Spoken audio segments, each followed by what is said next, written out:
How'd the morning go? Very good. Wet paint breezed with Alys Look. Solid move. Very happy with that.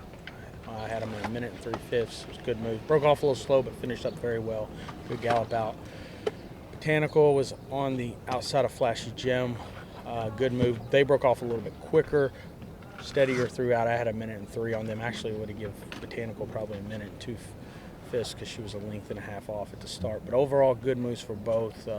So far, they look good here back at the barn, and fingers crossed they look good tomorrow, and we have a great week with them. And I think we're set up for big efforts from all three next Friday. Do you watch the forecast now? The next yeah. every hour. 30, every 30 minutes. I felt good about getting these works in today. These fillies actually breezed last Thursday, so we're right where we need to be. Derby horses breezed last Friday, and we'll see what happens with the weather. It looks like it's probably going to be Saturday for the Derby horses, which is no problem at all. What do you make of the Derby preps? What do you take away from them? That it's still wide open. That's what I take away from it. They were all really close races for the most part. Angel of Empire was really one of the few that had some separation between him and the second place horse. But look, that it's a competitive group of horses. I don't think there's I think from top to bottom it's a pretty talented group of horses that anybody can jump up and win it. It's a good race. Did you always? You said last week you kind of felt like Jace's Road would get in. Now, and we haven't talked to you. I haven't talked to you since then. What are your kind of thoughts as far as with him and the pace?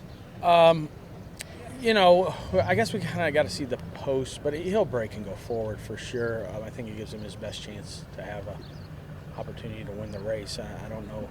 That just based off what we've seen from him, he doesn't look like he likes a wet track. Hopefully we don't have a wet track. But, when he has run well, he's been forwardly placed and kind of up very close. So, that'll be the intent, is to get him involved early.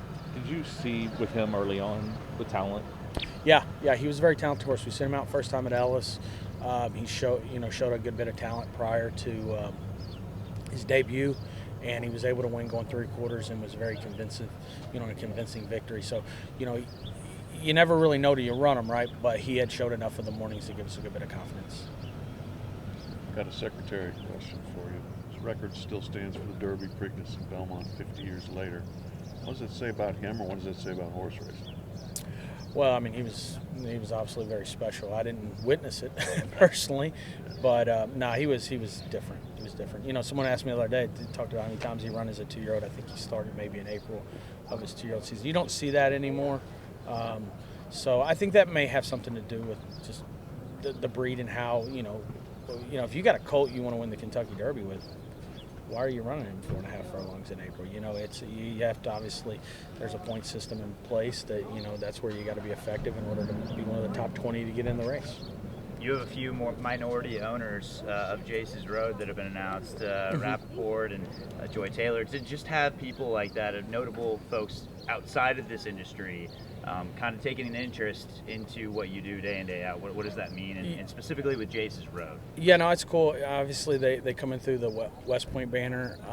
Listen, I knew Joy Taylor was from the Colin Cowherd show a few years back. So, it's cool that they're, obviously involved, and, we need to promote the game in a positive way best we can. And it's great to get sports figures and as many people involved as we can, and to teach them and educate them about the business. Fred, you do it every day with so many horses of putting your time to each horse, or giving your time to each horse. But when you have two races like this where you have 3 in the Oaks and 4 in the Derby, how do you divide the time with the owners on that day? I spend most of my time in the paddock saddling horses, so, or I walk back to the barn and check things. So listen, these guys know that, this is a job for me. First and foremost, I do enjoy it. I enjoy there's a lot of, obviously, hard work, time, hours put into it, but we do it to experience the victory, the thrill of victory, and that's what it's about. But no, I'm totally tuned into these horses as to what's going on. Someone asked me the other day about the Kentucky Derby, the experience of it. As a trainer, it's not like you think.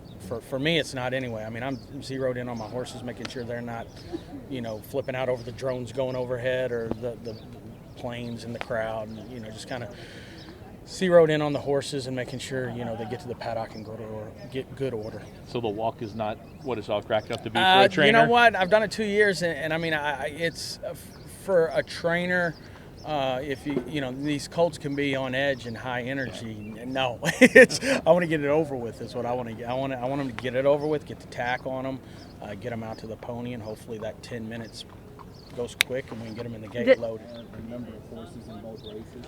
How much do you even look at? You said the competition in the field, and kind of get a gauge of what all is in the field. Well, yeah. I mean, I'm watching other horses work, videos of them and stuff as well. Because listen, I'm a trainer, but I'm also a fan of racing too. So I want to try to watch other horses, see how they're doing, what other trainers are doing. I think it's very interesting.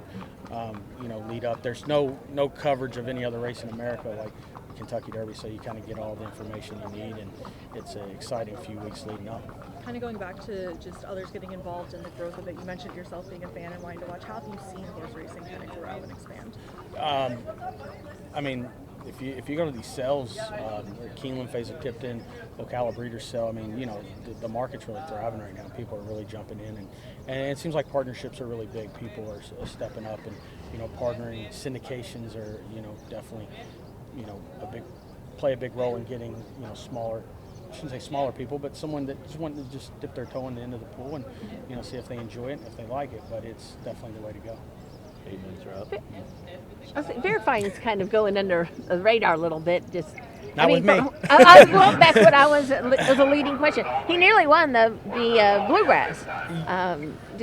Yeah, he ran great in the bluegrass. I was very pleased with his effort. He galloped out well with Tapich Trice, and excited about giving him an opportunity here. He's earned it. He's a good horse. I think once again, we need to see the post position, but I think he'll be somewhat forwardly placed. Should get a good trip, and he's by a son of a Triple Crown winner, so hopefully he can handle it mile and a quarter.